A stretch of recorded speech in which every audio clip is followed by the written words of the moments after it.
Yes बेटा, our next property is distributive property. ठीक है, देखो डिस्ट्रीब्यूटिव प्रॉपर्टी में क्या होता है, देखो एक एग्जाम्पल देके मैं आपको समझाती हूँ। अगर लिखा हो 2 इंटू 2 मल्टीप्लाई ब्रैकेट में क्या है x प्लस 3, ठीक है, इसका मतलब क्या होता है 2 का मल्टीप्लाई x में और 2 का मल्टीप्लाई 3 में भी। ठीक है, यानी आप क्या करते हो 2 इंटू एक्स प्लस 2 इंटू 3, 2 3 6, ऐसे ही करते हैं हम। This is known as the distributive property. ठीक है, हमने इस 2 को डिस्ट्रीब्यूट कर दिया इन दोनों के साथ। आर यू अंडरस्टैंड इट बेटा? देखो रेशनल नंबर में भी ये फॉलो होती है ये प्रॉपर्टी। अगर P अपॉन Q का मल्टीप्लाई करें हम A upon B plus C upon D से, ठीक, तो ये जो P अपॉन Q है इसका मल्टीप्लाई A अपॉन B से भी होगा और इसका मल्टीप्लाई C अपॉन D से भी होगा और बीच में वही साइन आएगा जो यहाँ पर दिया हुआ है ना, P upon Q into A upon B plus P upon Q into C upon D। This is known as the distributive property over addition. Addition के ऊपर ये डिस्ट्रीब्यूटिव प्रॉपर्टी है। इसमें डिस्ट्रीब्यूटिव आपने P अपॉन Q को distribute कर दिया है A अपॉन B और C अपॉन D के साथ और बीच में साइन किसका है, प्लस का, क्योंकि ये है distributive property over addition. Are you understand it बेटा? समझ में आया? P अपॉन Q का मल्टीप्लाई आपने A अपॉन B से भी करा और C अपॉन D से भी करा। अगर इस तरीके से कहीं दिया हो तो आप दोनों जगह से P अपॉन Q को कॉमन निकाल के अंदर A upon B plus C upon D भी राइट कर सकते हो। बेटा ये डिस्ट्रीब्यूटिव प्रॉपर्टी ओवर सब्ट्रैक्शन भी फॉलो होती है। यदि लिखा हो P upon Q into A upon B minus C upon D, तो ये क्या होगा P upon Q into A upon B minus P upon Q into C upon D। बस फर्क कितना आएगा, साइन का। जो साइन यहाँ पर रहेगा वही साइन आपको यहाँ पे मिलेगा। This is known as the distributive property over addition and this is known as the distributive property over subtraction। ठीक है बेटा, समझ में आया? अब हम नेक्स्ट प्रॉपर्टी पढ़ेंगे। यस बेटा, our next topic is additive inverse, है ना? additive inverse क्या होता है? देखो अगर आपको दिया है A अपॉन B तो इसका एडिटिव इनवर्स होगा माइनस A अपॉन B। ठीक, अगर आपको दिया है 2 तो इसका एडिटिव इनवर्स होगा माइनस 2। ठीक, ये है additive inverse, the same number with opposite sign. अगर आपको बोला है -5 का एडिटिव इनवर्स तो एडिटिव इनवर्स होगा उसका 5। ठीक है, this is known as additive inverse. Additive inverse is the same number with opposite sign. ठीक है, अब इसकी प्रॉपर्टी क्या है बेटा? इसकी प्रॉपर्टी ये है अगर आप किसी नंबर में उसके एडिटिव इनवर्स को ऐड करोगे तो आंसर में 0 आना चाहिए। देखो अगर आप 2 में -2 को ऐड करोगे तो आंसर क्या आएगा, 0। 5 में -5 से अगर 5 को आप ऐड करोगे तो आंसर क्या आएगा, 0। 0 is known as the additive identity. ठीक है, तो एडिटिव आइडेंटिटी लाने के लिए किस नंबर को ऐड करेंगे, जिस नंबर में वो ही उसका एडिटिव इनवर्स कहलाएगा।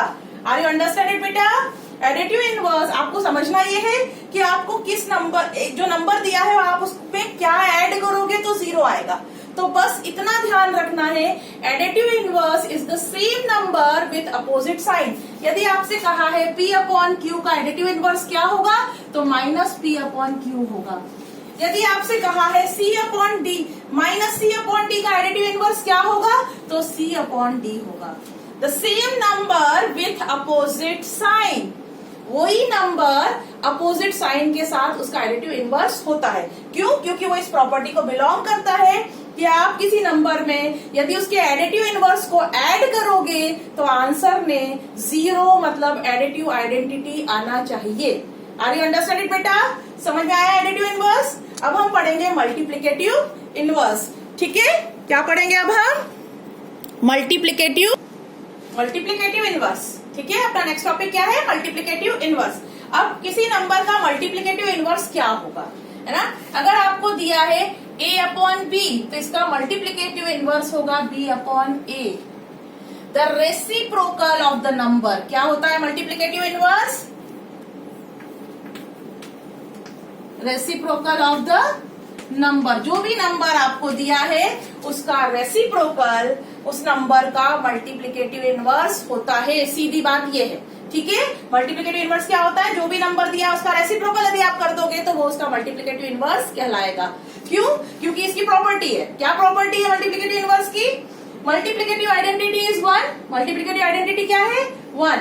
किसी नंबर में यदि हम उसके मल्टीप्लिकेटिव इनवर्स का मल्टीप्लाई कर दें तो आंसर में मल्टीप्लिकेटिव आइडेंटिटी यानी 1 आना चाहिए।